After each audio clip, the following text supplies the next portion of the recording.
में बाबा साहब डॉक्टर अंबेडकर को सबसे बड़ा यदि कोई पद मिला है, उपाधि मिली है, तो वो कोई भारत रत्न उपाधि नहीं है।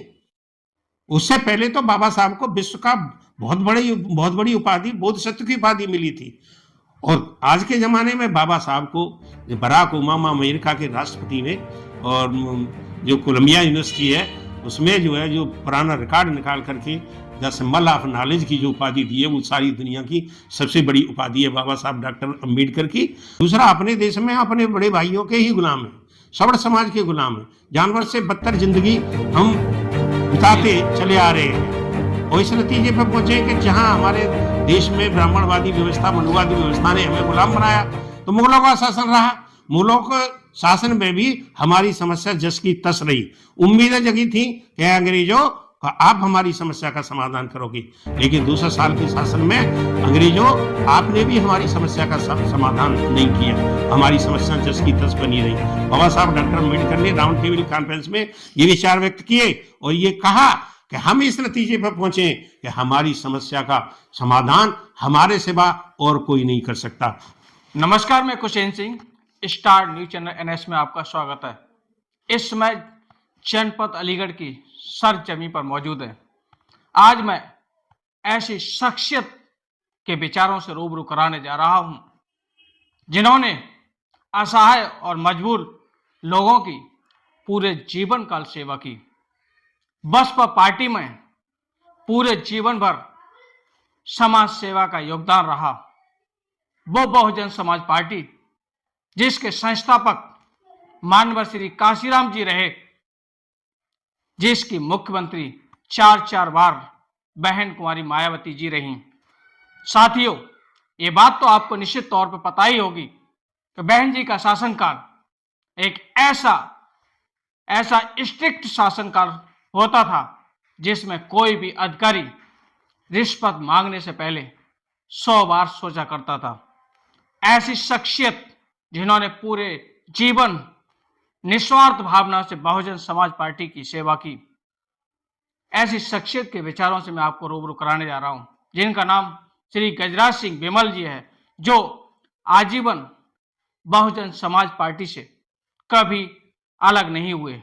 आज के दौर में कुछ नेता ऐसे होते हैं जो थोड़ा सा लालच मिलने पर पार्टी का अदल बदल करना एक उनके लिए आम तौर पर एक रिवाज होती है। एक कट्टर बहुजन समाज पार्टी के श्री गजराज सिंह बिमल जी मेरे पास मौजूद हैं। मैं उनके विचारों से आपको रूबरू कराने जा रहा हूं। जी बाबू जी, क्या कहेंगे कि आप कौन सी विचारधारा से ऐसे प्रभावित थे कि जो कि आपने आज तक बहुजन समाज पार्टी का साथ नहीं छोड़ा? यदि तो मैं आप सभी का स्वागत और आभार व्यक्त करता हूं। दूसरा, जो आप संबंध में जो प्रश्न है आपका, उस संबंध में मैं कहना चाहूँगा, क्योंकि मैं एक ऐसी जगह का, ऐसे गांव का रहने वाला था जी, जहां भेदभाव, पक्षपात, छुआछूत मैंने स्वयं देखी थी और भुगती थी। जी, तो वहाँ से मुझे थोड़ा सा अटपटा सा लगता था। जब हम प्राइमरी स्कूल में पढ़ने जाते थे जी, तो हमें झाड़ू हाथ में पकड़ा दी जाती थी जी, और गेट के पास बिठाया जाता था और डंडा मार भी हो जाता था। वहाँ से प्रेरणा मिली कि हमें कुछ करना चाहिए। जी। जैसा कि बाबूजी आपने बताया कि उस समय एक ऐसा माहौल था जिस समय हम लोगों के लिए छुआछूत की भावना थी। उसका नाम बाबा साहब अम्बेडकर का आपने लिया, जिनको भारत का सर्वोच्च पुरस्कार भारत रत्न मिला, जिनके पास में 4 डॉक्टरेट डिग्रियां थी, 32 टोटल डिग्रियां थी, इन्हें 9 भाषाओं का ज्ञान था, जिन्होंने अपने जीवन काल की आत्मकथा में ऐसा लिखा कि उन्हें जिस दिन पियोन नहीं आता था उस दिन उन्हें पानी नहीं मिलता था। उसी भावना से आप भी प्रेरित रहे, जो कि दलित, वंचित, शोषित के मसीहा डॉक्टर B.R. अम्बेडकर, जिन्होंने जिस समय हमारा भारत देश, समूचा भारत देश छुआछूत की भावना से प्रेरित था, आपस में जातवाद से प्रेरित था, उस समय डॉक्टर B.R. अम्बेडकर ने हमारे देश को दशा और दिशा देने का काम किया। आज उस भावना से आप भी प्रेरित रहे। आप क्या कहेंगे? बाबा साहब के आप अनुयायी रहे या किन विचारों से उनसे प्रभावित रहे आप? देखिए, बाबा साहब डॉक्टर अंबेडकर जी को जब मैंने पढ़ा, तो उनका पूरा असर मेरे जीवन पे पड़ गया। क्योंकि उनका जो जीवन परिचय है, वो इतने दुःख और कष्टों से भरा हुआ है। जब हमारे सामने इतनी बड़ी असमानता, छुआ-छात, भेदभाव हमने स्वयं देखा है, तो बाबा साहब के ज़माने में कितना रहा होगा। लेकिन घोर विरोधियों का सामना करते हुए परम पूज्य बाबा साहब डॉक्टर अंबेडकर, उन्होंने अपने लिए नहीं, आगे आने वाली पीढ़ियों के लिए अपने जीवन को समर्पित किया। इतने कष्ट उन्होंने अपने जीवन में झेले कि उनके 4-4 बच्चे गुज़र गए, बच्चों को कफ़न पैदा नहीं हुआ और उसके बावजूद, क्योंकि उन्होंने संकल्प लिया हुआ था, उन्होंने ये प्रतिज्ञा की हुई थी कि मैं ये जो बीमारी है, जो मैंने खोज निकाली है, इस बीमारी का मुस्तकिल इलाज करके ही मैं जाऊँगा। ये आगे आने वाले पीढ़ियों के लिए ये मैं ऐसा नहीं कर पाया, तो मैं अपने जीवन को समाप्त कर लूँगा। जब उसके बाबा साहब ने जब हमारे भारतीय संविधान बना करके तैयार किया, उसमें सभी को समान शिक्षा और समान अधिकार का उन्होंने अधिकार दिया संविधान में। तो क्या कहेंगे आप इस विचारधारा के खिलाफ हैं कि लोग आपस में स्वयं एक जैसे होने के बाद भी किसी को शूद्र मानते हैं, तो किसी को क्षत्रिय मानते हैं, तो किसी को वैश्य मानते हैं, किसी को ब्राह्मण मानते हैं। एक व्यक्ति, इंसानियत का क्या धर्म होना चाहिए? इंसानियत धर्म है या फिर ये एक इंसान को 4 बाड़ों में बांध दिया गया है? क्या कहना है?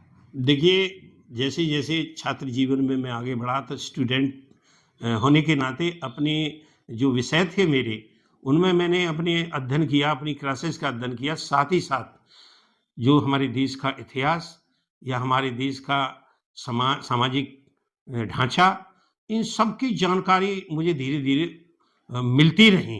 वर्तमान जो भारतीय जनता पार्टी है, जिसकी विचारधारा से आप क्या कहेंगे? इसकी विचारधारा पे आपका क्या? मेरी जो समझ में जो आज तक आया है, क्योंकि मेरे ऊपर पूरा असर बाबा साहब डॉक्टर अंबेडकर के अध्ययन का, साहित्य का रहा है, लेकिन उससे कई और बढ़ के मेरे ऊपर असर मान्यवर कांशीराम जी की शख्सियत का रहा है। वो एक 21वीं सदी के महान दार्शनिक थे। उन्होंने सारी खोज करके अपने पूर्वजों से, मसीहाओं से प्रेरणा लेकर के बाबा साहब का जो सपना था, बाबा साहब ने जो बंदोबस्त किया था, उसको कार्यान्वित करने का काम मान्यवर कांशीराम जी ने किया। तो उसमें 2 ही चीज निकल के आई कि एक तरफ जो हिंदुत्व है, जी, मतलब सारी लड़ाई व्यवस्था की लड़ाई है। जी, एक तरफ हिंदुत्व की लड़ाई है और दूसरी तरफ सामाजिक समता, समरसता, जी, ये होनी चाहिए, जिसके द्योतक बने हैं बाबा साहब डॉक्टर अंबेडकर, जी, जिन्होंने नई व्यवस्था की कल्पना की है। और उस व्यवस्था के तहत जो है, जो संघर्ष उन्होंने आगे बढ़ाया, उसका पूरा मेरे ऊपर असर रहा। और एक लाइन में यदि हम कहना चाहें, तो यही कह सकते हैं कि एक तरफ मनुवादी व्यवस्था है, दूसरी तरफ बाबा साहब की सोच की व्यवस्था है। ये दोनों व्यवस्था एक दूसरे के विपरीत हैं। देश को जरूरत है बाबा साहब की व्यवस्था की। क्यों? इसलिए कि यदि हमारा देश दुनिया के पटल पर जाना जाता है, तो बिल्कुल पूरी ताकत के साथ मैं आपके समक्ष ये कहना चाहता हूँ, सबसे पहले एक क्षत्रिय कुल में पैदा हुआ, राजा के परिवार में एक बच्चा जानकारी हासिल करके सबसे पहले इस मनुवाद की किसी ने विरोध किया, मनुवाद के खिलाफ बगावत की, जी, तो वो तथागत गौतम बुद्ध थे। जी, उन्होंने अपना एक सिद्धांत प्रतिपादित किया, बहुजन हिताय बहुजन सुखाय होना चाहिए। जैसा कि साथियों आपने सुना कि समाज के मसीहा असहाय और लोगों के मसीहा गजराज सिंह बिमल, जिन्होंने अपना अधिकतम जीवन का समय बहुजन समाज पार्टी में दिया, वो सबसे ज्यादा प्रभावित यदि रहे तो वो महात्मा गौतम बुद्ध के विचारों से और भारत रत्न डॉक्टर बी.आर. अम्बेडकर के विचारों से प्रभावित रहे। उन्होंने बताया, समाज के बीच में मनुवाद का कोई स्थान नहीं होना चाहिए। समाज में सभी लोगों का बराबर हक और अधिकार और सभी चीज का अधिकार होना चाहिए।